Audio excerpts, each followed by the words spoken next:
To this very day, I will never allow a man to say, I love you to death, because that's exactly what my mom did. She loved my daddy to death, to her death.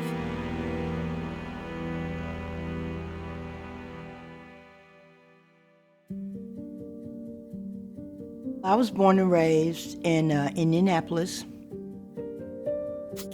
Everybody knew who my daddy was, and everybody knew what my daddy did. He was the leader of what was called the shotgun gang in Indianapolis, where he was robbing banks and jewelry stores. That's what he was known for. I recently learned I was 8 months old. My mom and dad had gotten into a fight, and he went and got a 12-gauge shotgun, and he started shooting up in the house. I got hit several times. And I don't know why my mom felt like she had to keep going back. I remember the night that she died. She was sick. She was really sick. And she had been spitting up blood in this wastebasket. And I was holding my mama. And she was dying.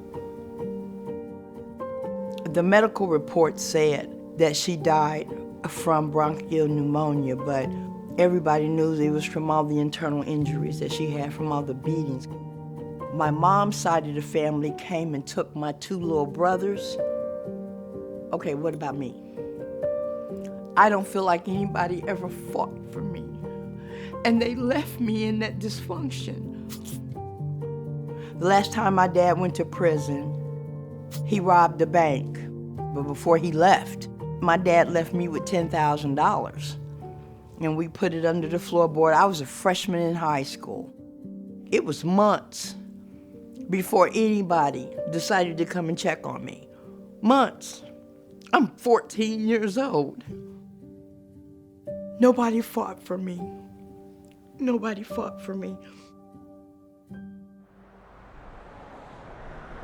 When I was 26 years old, I met who would be my daughter's dad.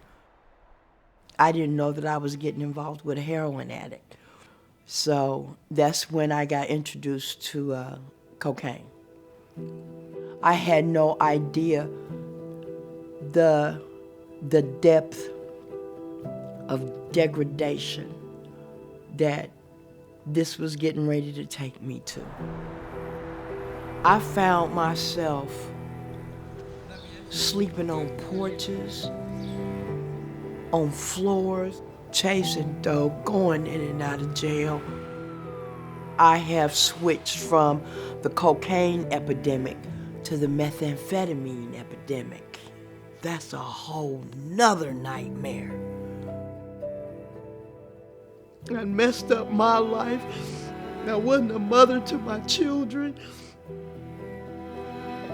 I felt useless and worthless. That turned into a 40-year-old ordeal. I didn't know how to get past all this garbage I was carrying on the inside of me. I didn't know what to do with it.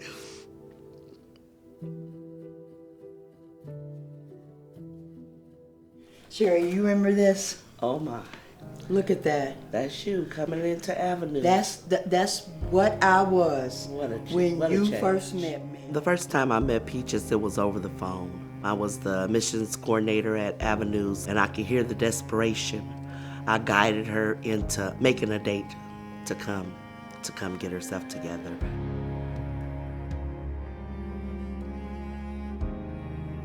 I just had 30 days of not doing dope.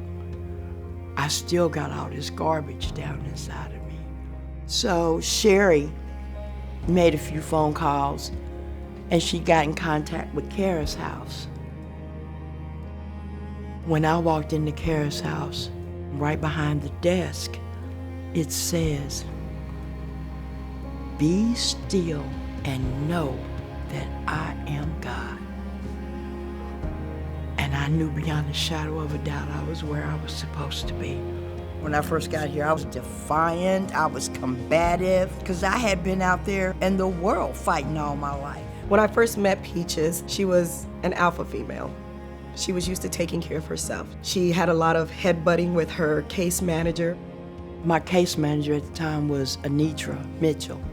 I wasn't used to anybody standing toe-to-toe with me. You know, I was talking about the time when I first got here, and we bumped heads. And look at us now. And look at us now. I was bricked in. I had bricks that needed to come out.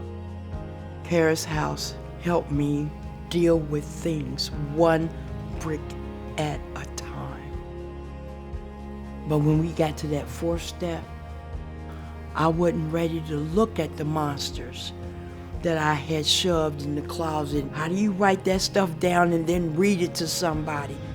But in order to advance in Kara's house, that's what you had to do.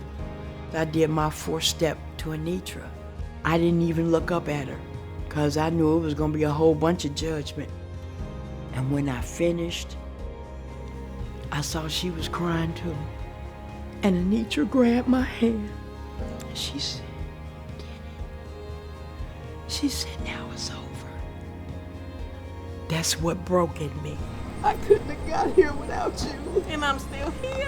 Yes, you are. What I realized about Anitra is she fought me for me. She fought me for me. She's been inspired by the ladies that have come before her, and she's becoming an inspiration to the ladies that are coming behind her. She let the love of Jesus Christ sink in her heart and transform her from the inside out. Who we see today is not the woman that walked in avenues. I like to meet who I have become and who I'm becoming. That doesn't mean that I'm not still an emotional mess, but what it means is I have tools today to help me to handle it. I don't have to run to no dope today because I don't want to feel it. And I've got a God in my life that is bigger and stronger than anything.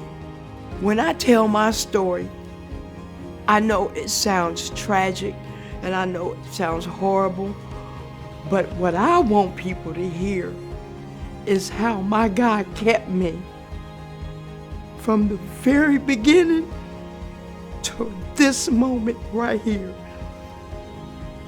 How he kept me. Kara's House on the Rescue Mission didn't restore my life. They gave me one.